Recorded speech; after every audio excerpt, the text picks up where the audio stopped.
In this video, I'm going to show you how I managed to make $1,000 in just 15 minutes from trading the Forex market. But first, I have a few updates to share with you. Hi, and welcome back to Mindfully Trading, where I share my journey as I grow and develop as a Forex trader, as well as some useful tips, tricks, and software related to trading. If you've been following my journey, you'll know that the last few weeks have been a life-transforming few weeks for me, as I have welcomed the birth of my second son. And so I wanted to share a quick update with you before I dive into the main content of this video. I did want to share with you my son in this video clip, but he's asleep at the moment. So as you can probably understand if you're a parent, I don't want to wake him up right now. Over the last few weeks, I've been wading through the fog of sleep deprivation, and it has been quite a challenging few weeks. But nonetheless, even though I thought I wasn't going to trade, I've still managed to squeeze in a few trades. And yesterday, I had a really beautiful trade on pound dollar that I'm going to share with you. And the thing that I found amazing about this trade was when I started trading, I thought that you had to be sat down at your super duper trading station with loads and loads of screens and had to be sat there for hours to make money. Well, the truth is this, guys. Yesterday, I had a really busy day. I've been looking after my 20-month-old and my newborn, who is now 3 weeks old. I had to go into town to register his birth at the town hall, so it was a really busy day. And still, I managed to make $1,000 day trading, just one pair, pound dollar, and I did it from my mobile phone. How exactly did I do that? Well, let's jump onto the screens and I'll break it down with you now step by step.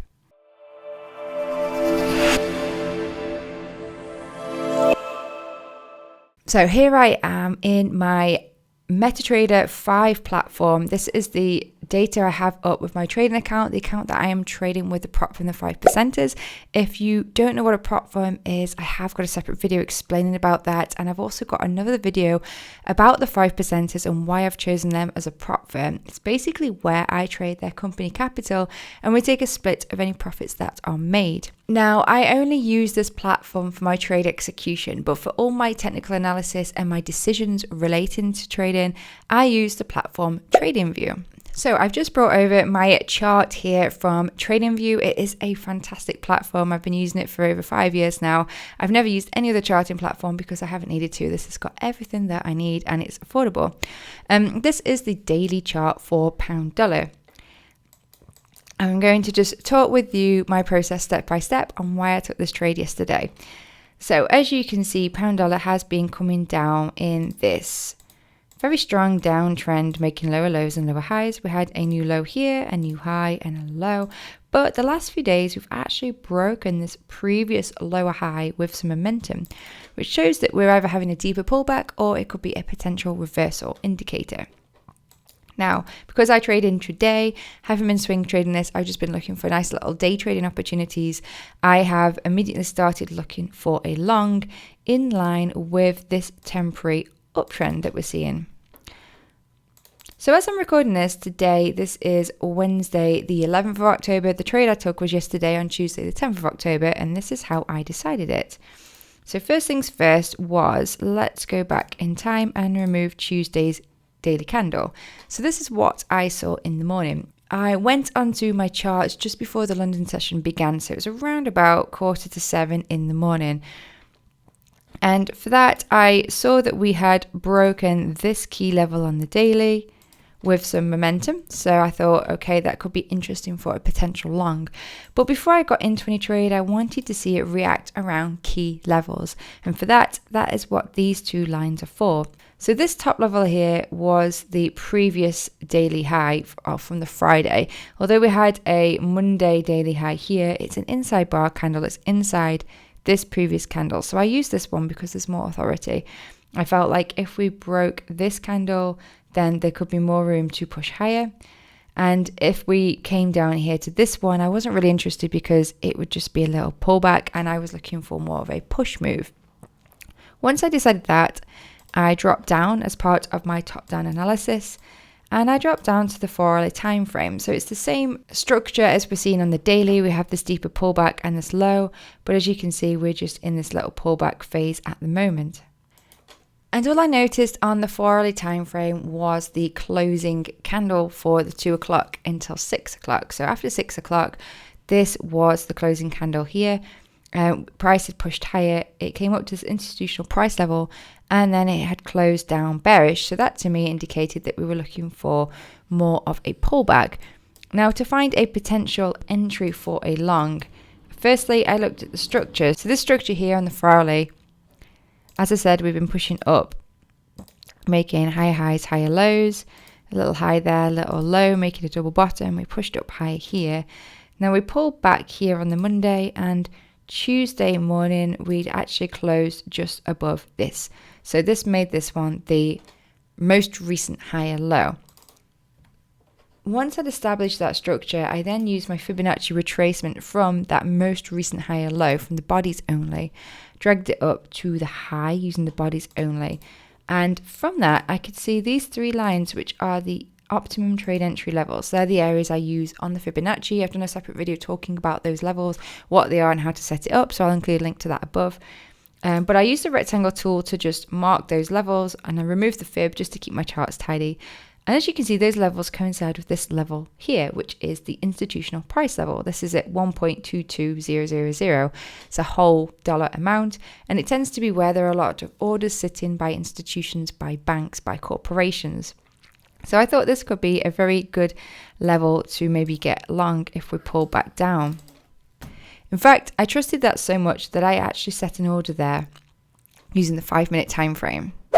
Actually, I said 5 minute, but for this actual trade, I used a 15-minute time frame because most of my day trades, I drop to a faster time frame, and more often than not, it is the 5-minute time frame. But on this occasion, it was actually the 15-minute time frame, and there are a couple of reasons for that. Firstly, I saw this really nice pattern setting up, which I'll talk about in a moment. And secondly, I knew that I was going out this day when I took this trade, and I knew I couldn't get a really fine-tuned entry, which is what I would do on the 5-minute. So I used the 15-minute, which is a better time frame for me for day trading. So here I was on the 15-minute, and you see these dashed vertical lines here. They are the previous day's price action. So previous day, we got this interesting pattern. We had this trending down, and then we got momentum pushing up, a little pullback at the institutional price level, and another strong push up. This is a really nice reversal pattern, and I was looking for a retest of this institutional price level and this previous pullback here. And I believed in that so much that during the London session, I actually set an order there for an entry long. It was something like this. But as time went on, we didn't quite pull back to that, and price pushed higher. So I set that order, I went out and did my business in the day, and I was checking the trade progression on my mobile phone. Now I had an alert set up here at the high, and once that alert went off, I checked and saw that it went without me. It didn't come down long enough. It didn't come down far enough to actually trigger me into the trade. So I amended that. I removed that plan. I removed my orders. I removed this fib tool because it's all void, because now price has pushed higher and it's made a new high. So I knew I had to rethink my entry, but I was definitely still long biased. And to do that, I then just focused on the current daily price action. What had it done today? Well, we'd had this little push up here, we'd pulled back, and then we'd pushed higher. So we had this new higher low form, a new place that I can use together with my Fibonacci retracement tool to try to find another entry for a long. So I placed this using the high of the body here and the low of the body. And once again, I marked these optimum trade entry levels with my rectangle tool so that I could remove the fib. And I placed an order at this level here, 122.40, just above the fib. I decided to set a 20 pip stop, which was just below this level. And I was looking for a break of the highs. So I used a larger target, a 2R target, 2 times what I was risking for this trade. Now this was supported by the price action structure, the Fibonacci, and also these key levels, the institutional price level and the previous daily high, which we had broken with strong momentum. Now if we had seen a really strong drop down from that key high, that key daily level, it could have indicated a rejection and a reversal, but we didn't. Price was still quite strong at this level. So that led me to believe that we were going to get a little pullback, which would hopefully trigger me in and then push up to my target. Once again, I used trade alerts to help me to manage this trade. So once I had come up with this plan, when price was up here at the highs, I set an alert at my entry here just to observe how price action flowed. So although I'm watching this pan out over the duration of a day, at this point I'd only spent about 15 minutes actually taking this trade, because I spent about 10 minutes during the London session carrying out my general plan, my technical analysis for the day that I just talked you through, and then another 5 minutes once price had hit these highs to just readjust my plan based on these new levels and set my order. So although it might look quite complicated, once you have a trade plan, once you have an idea of what you're doing, it's quite simple to just follow, especially when you're just following one market and just adjusting as price action moves if you need to, as I have done today for this. So at 12:30, price action came down and it triggered me into this trade. And this is what happened.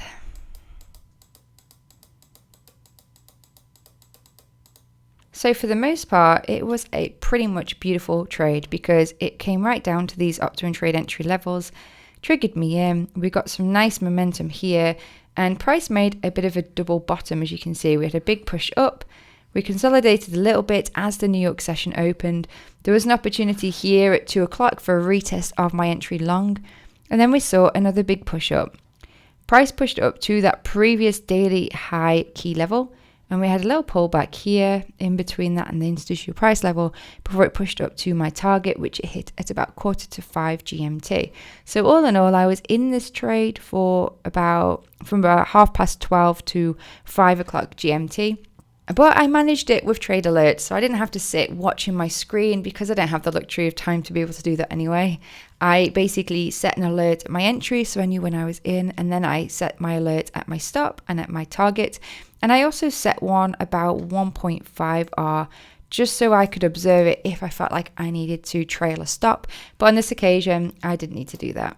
And here's the actual data from the trade in my broker with the 5%ers. So as you can see, pound dollar, I got a tiny bit of slippage there because it triggered me in at 122.399, just one marginal pip as my stop, my target, and obviously there's my profits. So I was risking 0.5% of this. I usually risk 1% per trade, but I was risking 0.5% of this, which worked out at $500, which meant I made just over $1,000 in profit, a little bit extra just to pay for the commission.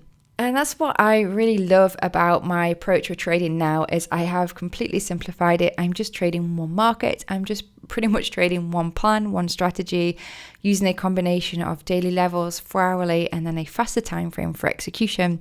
And the same process with my technical analysis, looking at price action, at market structure, at key daily levels, institutional price levels, and the Fibonacci for an entry. I find that when you have a process that you can follow, it really does simplify trading. It makes it easier for you because it just makes it a lot more robotic. So I do try to make more videos talking about my trading strategy in more depth. Make sure you subscribe to the channel below to catch those. And if you aren't aware, I am currently in the process of finalizing an ebook where it will take you through a complete guide into Forex for beginners. So I will include a link to my email below if you want to join the waiting list for that. Meanwhile, if you've enjoyed this video, please do drop me a like. It's always brilliant to hear from you in the comments below as well, if you've got any questions or any comments. And I will catch you in my next video. Thanks for watching.